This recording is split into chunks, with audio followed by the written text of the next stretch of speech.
Welcome to Coffee to Go, where we center ourselves in the scriptures, seasons, and holy days of the Christian tradition. I'm Karen Peter, and I'm here with Blake Smith. We welcome you on the journey. We are in ordinary time, the season after Pentecost. This is proper 14, or week 14 of ordinary time.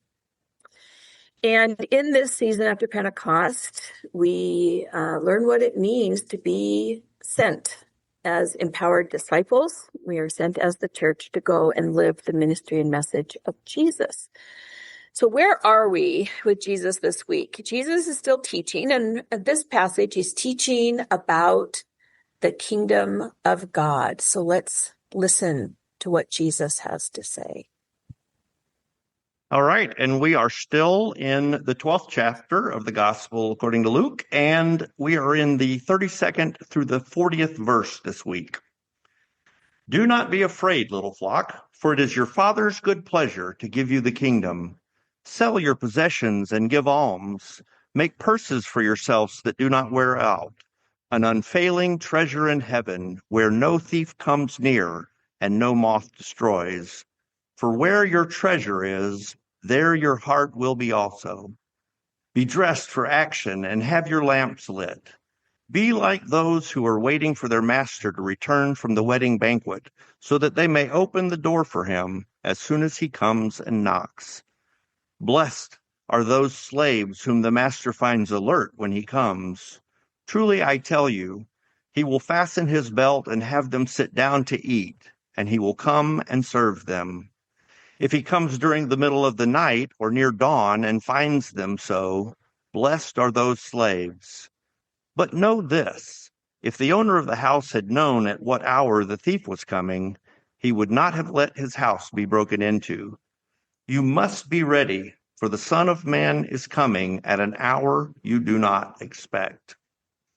So why does this matter? I think one of the first things for us to just note here is we have all this kingdom language, and that's not, for us, we think of kingdom of God, and it's something in the far beyond that we are not familiar with and that we may or may not be able to relate to. We think of all the ways that Jesus talks about the kingdom of God.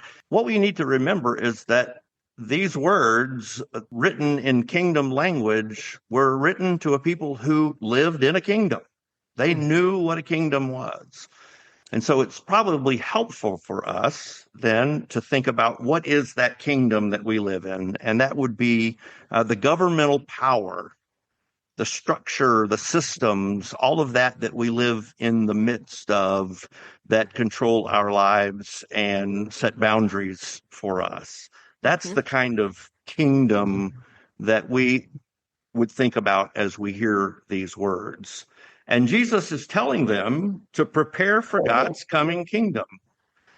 We talked last week about building bigger barns to put stuff in and hold so that we'd have it in the future and be prepared. And this is really saying to us again, think about today. You don't know what tomorrow is going to bring.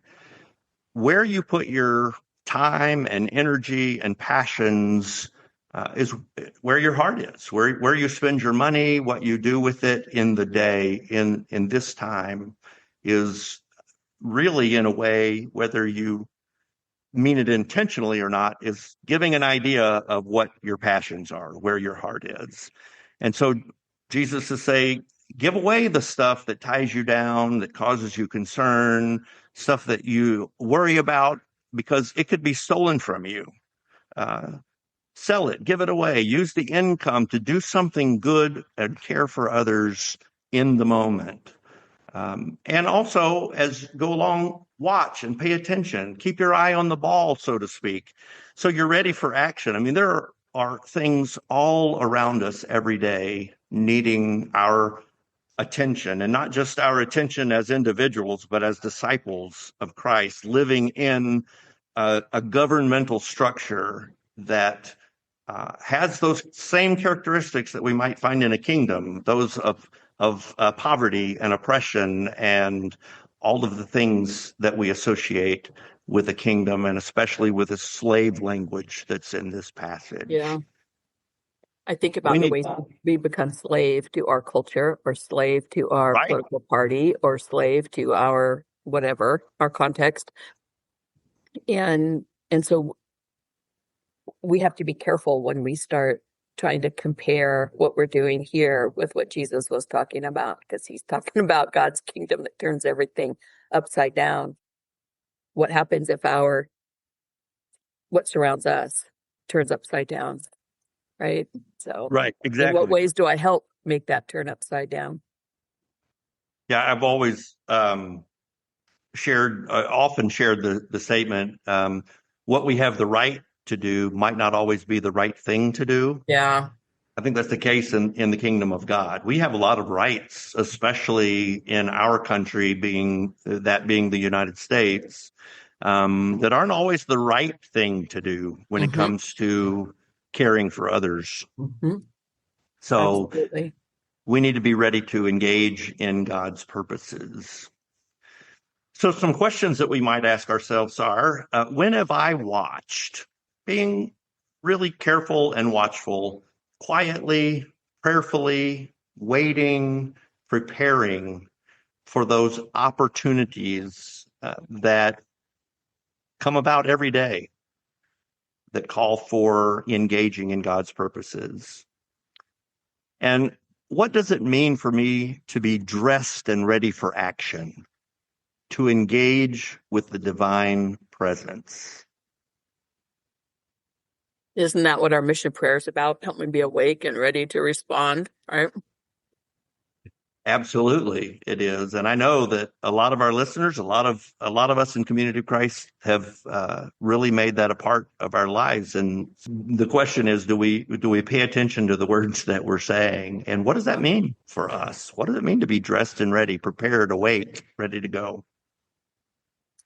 So I think maybe this week, Blake, we should live in that question. What does that mean for me to be dressed, if you will, and ready to engage with however God's presence appears in my life or whispers in my life? So maybe this week we should spend some time being intentional, to be quiet, spend time with God's presence, try not to fill that time with our own agenda of requests and aspirations with God, but rather reading or praying or walking in nature and simply being present, inviting God's Spirit to walk with us and read with us and pray with us, so that we can begin to recognize what it means to be in God's presence and to be ready simply to engage in God's creation. When you pray this prayer and you mean it and you are engaging, you will find those opportunities. You will have those moments. Those things happen. Those things Yep, happen. they do. Absolutely. Well, I think Well, I think this week for me personally, that is going to be a really good way to figure out just where I am right now in my readiness. So yeah. looking forward for that. Well, then it will be perfect for us to close with a blessing called expecting. And this blessing is written by Carolyn Webster. I wait sometimes for hours, days, 9 months for an idea, a first line, or simply one word. I wait so long I never start. The stories, though, are there, aren't they? Gestating, always awaiting birth. I must prod gently, nurture, ease them out. That is peace, I think, delivering what emerges. Well, thanks for joining us here at Coffee to Go. We invite you, as always, to join us for the next part of our journey through the liturgical seasons and holy days of the Christian tradition.